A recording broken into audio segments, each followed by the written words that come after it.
Assalamualaikum warahmatullahi wabarakatuh. Yang saya hormati Bapak Sumiana selaku dosen pembimbing saya, yang saya hormati Bapak Ibu dosen penguji, dan yang saya hormati juga teman-teman sekalian. Semoga berada dalam keadaan sehat walafiat dan semoga dilindungi oleh Tuhan Yang Maha Esa. Sebelumnya, perkenalkan nama saya Raja Multi Convocation Adiman, mahasiswa Magister Sains Akuntansi. Di sini saya akan mempresentasikan proposal tesis saya dengan judul Loyalty Intention, analisis berdasarkan Percave Service Quality, Percave Information Quality, dan Threshold Free Shipping Policy terhadap Percave Value. Nah, langsung saja pada slide pertama. Dalam pemaparan proposal tesis ini terdiri dari 3 poin utama. Nah, yang pertama itu terbelakang, yang kedua yaitu literatur, dan yang ketiga yaitu metode penelitian. Nah, langsung saja kita mulai dengan latar belakang pada penelitian ini. Nah, saat ini perkembangan teknologi di berbagai belahan dunia telah jauh meningkat dari beberapa tahun sebelumnya, dengan salah satu tujuannya memudahkan segala aktivitas kehidupan manusia. Nah, internet telah menjadikan akses tidak terbatas untuk konsumen terhadap perolehan produk dan layanan di seluruh dunia. Dan negara Indonesia merupakan negara berkembang dengan kemajuan teknologi secara perlahan diadaptasikan ke berbagai jenis kehidupan masyarakatnya, termasuk dalam bidang perbelanjaan, yaitu aktivitas berbelanja online. Salah satu bentuk dukungan pemerintah terhadap peningkatan perdagangan dalam negeri agar tidak tergerus zaman adalah tercetusnya UMKM Go Digital dan Go Public. Dapat informasi ini dari Kominfo tahun 2021. Nah, pada akhir tahun 2019, tidak dapat kita pungkiri bahwa pandemi COVID-19 ini secara cepat menyebar ke seluruh penjuru dunia, serta menyebabkan perubahan gaya hidup masyarakat.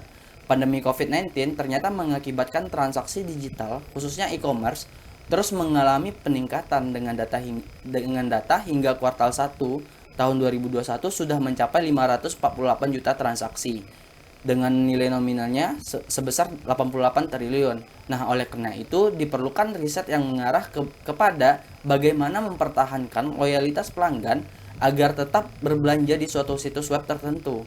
Nah, dapat diketahui bahwa cara mempertahankan loyalitas pelanggan toko online sedikit berbeda dengan hubungan antara pengecer dan pelanggan dalam pengaturan retail fisiknya. Nah, karena itu antarmuka utama konsumen dengan pengecer online adalah teknologi informasi, yaitu situs web tersebut. Nah, penelitian ini melakukan pengembangan terkait riset Pearson et al. Tahun 2012 dan Huang et al. Tahun 2019. Nah, Pearson et al. Tahun 2012 sebelumnya menguji pengaruh kualitas layanan elektronik dan informasi yang dirasakan pada Percave Value serta efek ketiga konstruksi ini terhadap niat loyalitas ke situs webnya. Nah, sedangkan Huang et al. Tahun 2019 sebelumnya menguji efek kebijakan Threshold Free Shipping Policy terhadap niat untuk membayar ongkos kirim pada pembeli online. Nah, selanjutnya, rumusan masalah dan pertanyaan pada penelitian ini. Nah, sesuai dengan penjelasan sebelumnya, penelitian ini menggabungkan dua penelitian yang berasal dari Pearson et al. Tahun 2012 dan Huang et al. Tahun 2019. Nah, dalam penelitian sebelumnya, loyalty intention diukur via Percave Value dengan dasar pembentukannya yaitu kualitas layanan online Percave Service Quality dan kualitas informasi online Percave Information Quality. Nah, pada penelitian ini, peneliti melengkapi dengan Threshold Free Shipping Policy selaku biaya pengiriman yang tidak bisa dihilangkan dari e-commerce. Seperti banyaknya e-commerce di Indonesia sekarang ini menggunakan Threshold Free Shipping Policy. Nah, Threshold Free Shipping Policy ini saat ini telah menjadi kelaziman di dalam perdagangan online. Khususnya mungkin di Indonesia sudah banyak yang menerapkan.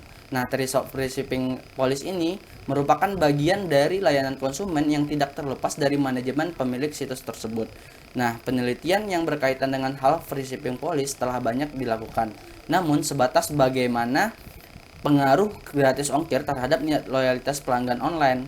Nah, penelitian ini mencoba untuk menggabungkan bagaimana pengganti situs web yang sudah mendekati sempurna yang telah menggunakan sempurna dari segi layanan dan informasi dan juga akan dilengkapi dengan Threshold Free Shipping Policy ini.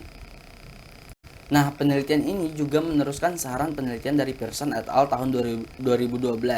Nah, yaitu riset masa depan diharapkan dapat menganalisis apakah Percave Value dari situs web tertentu terkait dengan biaya. Nah, sehingga peneliti mengambil faktor biaya dari Threshold Free Shipping Policy karena adanya ketentuan bahwa pembeli mendapatkan gratis ongkir jika threshold ini terpenuhi.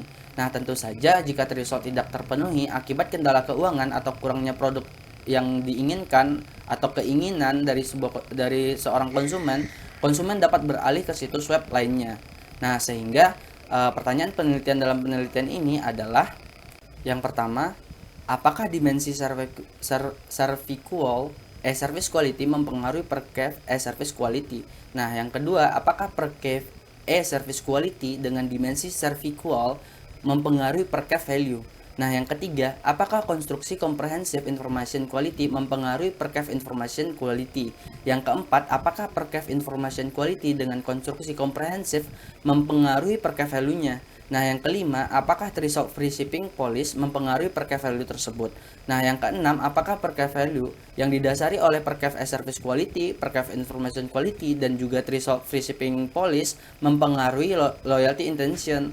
Nah, yang ketujuh, bagaimana model mampu menjelaskan seberapa pentingnya per cave service quality, per cave information quality, dan threshold free shipping saat membeli produk layanan online terhadap per cave value-nya, dan juga per cave value tersebut terhadap loyalty intention-nya. Nah, poin selanjutnya, landasan teori dalam penelitian ini. Nah, teori yang dipakai pada penelitian ini yaitu expectancy value theory. Nah, menurut Fishbane dan Azen tahun 1975, expectancy value theory berkonsep dasar bahwa setiap individu merespon pengembangan keyakinan dan kemampuan untuk melakukan perilaku yang mereka harapkan dapat menghasilkan peristiwa positif. Nah, sesuai dengan nama dari teori ini yaitu nilai ekspektasi. Nah, expectancy value theory ini berhubungan erat dengan motivasi, yaitu mendasari suatu kegiatan tertentu. Nah, pilihan seseorang dalam melakukan suatu kegiatan dimotivasi oleh kombinasi antara harapan untuk sukses dan juga mendapatkan nilai subjektif atas pekerjaan yang dilakukan. Nah, teori ini berpendapat bahwa manusia adalah makhluk dengan orientasi pada tujuan. Nah, sehingga mereka melakukan respon terhadap keyakinan dan nilai-nilai yang mereka yakini dapat mencapai ambisinya. Nah, dan juga ekspektasi value theory ini membingkai konteks penelitian ini karena munculnya sikap loyalty pelanggan tergantung pada halaman situs web tertentu yang digunakan, kegunaan dan gunanya oleh pengguna e-commerce tersebut, apakah dapat menjadi pendukung atau bahkan penghalang pencapaian pelanggan atas produk yang diinginkannya atau sesuatu keinginan dari konsumen tersebut. Selanjutnya yaitu tinjauan pustaka. Menurut Molinillo et al. Tahun 2020, loyalty intention ini adalah keteguhan hati yang berlangganan produk atau layanan kesukaan secara konsisten di masa depan. Nah, kunjungan kembali oleh pelanggan tersebut merupakan hal penting dalam dunia bisnis. Nah, sementara Rekal and Schefter tahun 2000 menyebutkan bahwa tingkat retensi pelanggan sebesar 5% dapat meningkatkan keuntungan organisasi sebesar 25% sampai 95%. Nah, menurut yang et al, per cave value adalah evaluasi atas penggunaan produk atau jasa berlandaskan persepsi. Nah, tentang yang diberikan dan yang diterima sebagai anteseden kritis dari konsumen. Per cave value konsumen berhubungan dengan lingkungan perbelanjaan yang pada akhirnya mempengaruhi keputusan pembeliannya. Nah, per cave value telah diidentifikasi sebagai elemen kunci dalam penjelasan perilaku konsumen dan peluang keberhasilan masa depan bagi perusahaan. Dan menurut Rigid dan Van tahun 2021, per cave service quality merupakan evaluasi konsumen terhadap kualitas layanan elektronik berian akibat adanya perbedaan antara harapan dan persepsi. Nah, kualitas layanan mengacu pada penyediaan fasilitas yang berulang kali akan memenuhi harapan pelanggan. Nah, dan juga Huang dan Benyousef tahun 2017 menyimpulkan bahwa desain situs web sangat berpengaruh dan penting pada interaksi konsumen dan mengubah proses pengambilan keputusan pembelian mereka. Selanjutnya, menurut Zimanski dan Hayes tahun 2000, kualitas informasi produk situs merupakan prediktor kuat kepuasan konsumen dalam perbelanjaan online. Nah, ketika informasi digunakan sebagai kriteria untuk situs web tertentu, keterangan yang cukup merupakan faktor penting bagi pelanggan guna untuk membandingkan antar produk dan membuat pilihan dari seorang konsumen tersebut. Nah, menurut Huang et al. Tahun 2019, threshold free shipping policy ini diartikan sebagai suatu kebijakan pengiriman secara gratis yang dapat dilakukan oleh pengecer ketika konsumen membeli barang pada batas pesanan dan dalam jumlah barang tertentu. Nah, pengiriman ini merupakan hal tidak dapat dipisahkan dari e-commerce. Nah, threshold free shipping ini banyak digunakan oleh pengecer online kecil dan menengah dan tidak dapat menanggung biaya pengiriman tanpa adanya ketentuan syarat pemesanan. Misalnya seperti kita berbelanja di salah satu e-commerce yang ada di Indonesia saat ini, jika kita membeli 3 akan gratis ongkir. Nah, seperti itu. Mereka ada syarat dan ketentuannya untuk mendapatkan gratis ongkir tersebut. Nah, selanjutnya Perkev threshold. Perkev threshold adalah persepsi konsumen terhadap kebijakan threshold free shipping yang diambil oleh pengecer online. Nah, Lang dan Perlar tahun 2005 menyimpulkan bahwa tingkat threshold ideal tergantung pada trade-off antara biaya bisnis yang hilang dan biaya pengirimannya. Dan juga salah satu pecahan threshold free shipping ini yaitu delivery timelines. Nah, menurut Manzar tahun 2021, delivery timelines ini mengacu pada lamanya waktu antar pesanan dibuat dan diterima oleh konsumen. Nah, pengiriman dengan waktu singkat tidak dapat dipungkiri menjadi salah satu elemen terpenting dari daya saing yang mengarah pada kesuksesan di pasar e-commerce saat ini. Nah, contohnya seperti kita membeli barang, ada orang yang langsung udah ngestok barang tersebut, kita ingin membeli kan, misalnya gitu. Dia udah menstoknya langsung, dan yang satunya lagi kita harus pre-order dulu gitu. Nah, jadi untuk menunggu pre-order itu konsumen biasanya paling enggan untuk menunggu selama itu gitu. Nah, mereka cenderung lebih memilih yang telah ada atau yang sudah siap dan cepat langsung terkirim gitu. Nah, selanjutnya kita masuk kepada pengembangan hipotesis pada penelitian ini. Sesuai pertanyaan penelitian yang telah dipaparkan pada slide sebelumnya, dimensi service quality dalam penelitian ini meliputi efisiensi, sistem availability, privasi, dan fulfillment. Nah, efisiensi mengacu pada kecepatan dan kemudahan situs untuk diakses karena mempunyai navigasi dan tata letak situs dengan struktur yang baik. Nah, sehingga hipotesis satu dalam penelitian ini adalah efisiensi berpengaruh positif terhadap Perkev service quality. Nah, selanjutnya yaitu sistem availability, mengacu pada fungsionalitas teknis situs yang akurat. Nah, sehingga dapat disimpulkan juga hipotesis kedua yaitu sistem availability berpengaruh positif terhadap Perkev service quality. Nah, selanjutnya yaitu privasi. Nah, privasi ini mengacu pada tingkat keamanan yang tergabung dalam situs dan sejauh mana informasi pelanggan dilindungi, seperti menjaga kerahasiaan informasi, salah satunya contohnya kartu kredit. Nah, sehingga hipotesis 3 dalam penelitian ini adalah privasi berpengaruh positif terhadap Perkev service quality. Nah, poin selanjutnya yaitu fulfillment. Nah, fulfillment ini mengacu pada sejauh mana situs memenuhi janji ketersediaan dan pengiriman produk secara akurat. Nah, sehingga hipotesis 4 dalam penelitian ini yaitu fulfillment berpengaruh positif terhadap Perkev service quality. Nah, selanjutnya yaitu desain situs web berpengaruh penting pada interaksi konsumen serta mengubah pengambilan keputusan pembelian mereka. Nah, sehingga hipotesis kelima dalam penelitian ini yaitu Perkev service quality berpengaruh positif terhadap Perkev value. Nah, selanjutnya yaitu konstruksi comprehensive information quality meliputi relevance, understandability, reliability, dan adequacy, usefulness. Nah, relevansi mengacu pada informasi konten dan hyperlink yang berkaitan dengan kebutuhan pengguna. Nah, sehingga hipotesis 6 dalam penelitian ini yaitu relevance berpengaruh positif terhadap Perkev information quality. Nah, selanjutnya yaitu understandability mengacu pada informasi di situs bersangkutan yang untuk mudah dibaca dan dipahami karena dihadirkan secara jelas. Nah, sehingga hipotesis ketujuh yaitu understandability berpengaruh positif terhadap Perkev information quality. Nah, selanjutnya yaitu reliability.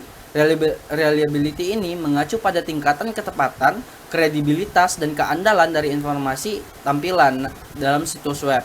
Sehingga hipotesis ke-8 yaitu reliability berpengaruh positif terhadap Perkev information quality. Nah, yang selanjutnya yaitu adequacy. Nah, adequacy ini mengacu pada derajat kecukupan dan kelengkapan sebuah informasi. Nah, sehingga hipotesis ke-9 dalam penelitian ini adalah adequacy berpengaruh positif terhadap Perkef Information Quality. Dan selanjutnya itu usefulness. Usefulness ini mengacu pada seberapa berharga dan informatifnya keterangan yang disajikan dalam situs web untuk membantu pelanggan baik berbelanja online atau untuk mendapatkan informasi.